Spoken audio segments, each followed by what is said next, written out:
2 minutes, 2 minutes, 2 minutes. Compliqué, hein. Surtout quand on adore les ouvrages dont on parle, hein. Et oui, le grand méchant renard, en 2 minutes, ça va être compliqué, ça va être compliqué. Alors, le grand méchant renard, c'est sorti en 2015. J'en repars à nouveau dans le calendrier de l'Avent parce qu'il est toujours dans nos coups de cœur. On ne cesse de le vendre. Il y a eu une version un peu plus grande, édition spéciale, en dur, avec une histoire de Noël bonus.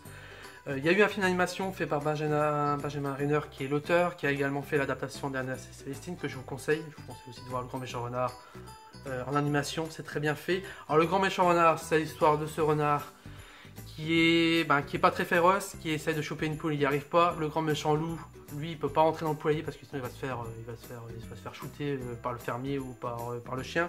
Et du coup, il dit au renard, va prendre des œufs, tu les ramènes chez toi, tu les couves, une fois que les poules sont naissent, tu les manges. C'est ce que va faire le renard. Le problème, c'est que le loup dit non, attends qu'ils grossissent. Et le problème, c'est que ce renard qui a quand même à cœur, il va s'attacher à ses poussins et il va pas vouloir les manger et pas les donner au grand méchant loup. Donc, du coup, on va partir dans une course poursuite complètement hilarante. C'est fait à l'aquarelle, c'est profondément humain, c'est drôle. C'est vrai, alors l'aquarelle par moment ça dépasse, mais voilà, moi je trouve ça, ça fait partie du charme du bouquin. C'est vraiment l'une des meilleures BD que j'ai pu lire depuis que je fais ce métier, depuis que je lis la BD.